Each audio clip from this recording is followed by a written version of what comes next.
Hi friends, welcome to my kitchen. Today on How to Cook, we will be making poke bowls. This recipe is extremely fresh and will satisfy all your sushi needs. Before you begin, check out the list of ingredients needed for today's recipe on the right side of the screen. You want to start by making the rice. The way you get restaurant quality rice is to wash it. If you wash it a few times, you'll be able to get a stickier consistency. I usually wash my rice about 3 to 4 times, and then I'll add 1 3/4 cup of water to 1 cup of dry rice. I'm adding a little bit less water because there's still a lot of residual water after you rinse the rice, and you don't want your rice to be overly wet. Next, you'll want to make the sauce for your poke bowl. This is one of my favorite soy sauce combinations. It's slightly sweet and packed full of amazing flavor. Start by peeling and slicing a piece of ginger into 5 slices, and then you'll want to add 1 stalk of green onion into your sauce. Include the white part if you can. Today I only have the green part of a green onion, but use 1 full stalk and kind of chop that up. Next, you'll want to add about 5 teaspoons worth of sugar, 2 teaspoons of oyster sauce, and then 1 teaspoon of vegetable oil into the pan. You'll follow this up by adding 3 tablespoons of soy sauce, 2 tablespoons of dark soy sauce, and then finally 1/3 cup of water.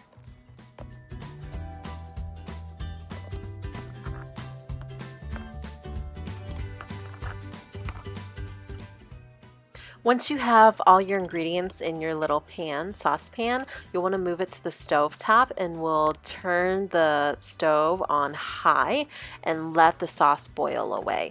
So you'll want to boil the sauce on high until it gets nice and bubbly, and just be aware it does bubble a little bit because there is oil in it.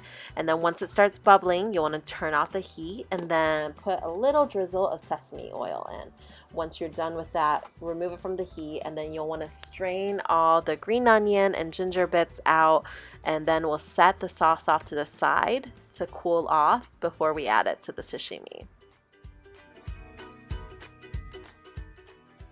Once you finish making the sauce, you want to start prepping your vegetables. This is probably one of the most time-consuming parts to the recipe. I like to use an assortment of vegetables and protein. I like to have a lot of different textures and flavors for my poke bowl. I'll start off by cutting 1/3 of a full carrot into long thin strips, and then dicing 1/3 of an English cucumber into small bite-sized cubes. I have a large plate that I'm putting all the veggies on so that it makes assembly super easy later. I'm also microwaving up a bag of edamames, and then I'm just popping the peas out of the edamame. You can find this at the local grocery store in your frozen section. I love having a lot of color in my poke, so whatever you can do to add more color, that's always good. I'm also heating up a can of corn, just like a sweet corn.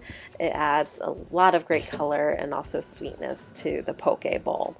For my protein, I'll be making a spicy mayo crab meat along with my tuna. I'm just using some imitation crab meat.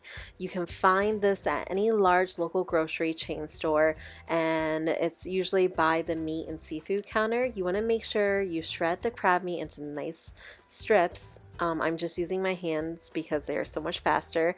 Once the crab meat is nicely shredded, you'll want to add about 4 tablespoons of Japanese mayo, or regular mayo will work. Give that a thorough mix. Make sure everything's well incorporated. If you have any sesame seeds or seaweed flake on hand, you'll want to add it at this point. And then also add a dollop of Sriracha. Feel free to add as much or as little as you would like. It really depends on your tolerance for heat and spice. Next, I'm dicing up some sashimi grade tuna into nice bite-sized cubes. You want to make sure you are using sashimi grade fish. You can typically find this either frozen or fresh at your local seafood market. I get my fish from a local grocery store called D&W here in Michigan. If you can't find any type of sashimi grade fish, feel free to stick with just the crab meat or use some sort of cooked or smoked salmon. I'm also slicing up some avocados so that I can add an additional nice creamy texture into my poke bowls. You want to cut it into bite-sized cubes and then scoop it out from the skin. Now comes the super fun part where you assemble the poke bowls. Feel free to arrange the bowls however you may like. This can be a super fun DIY poke bowl buffet for a party or a gathering where people can assemble their own poke bowls. I like to serve my poke bowls with hot rice, but you can definitely eat it with cold or room temperature rice. Once you finish arranging your bowls, you want to go ahead and drizzle some of the soy sauce over your fish and rice. I started off with a few tablespoons worth of the soy sauce that we made earlier, but feel free to add as much or as little as you would like based on your taste.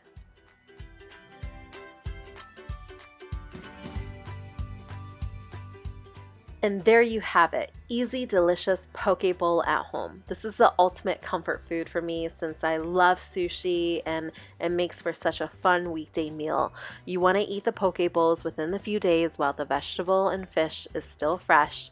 If you like this video, please hit the like and subscribe button to my channel. I'll be sharing a new video recipe every single week, but let me know what you think in the comments below, and happy cooking.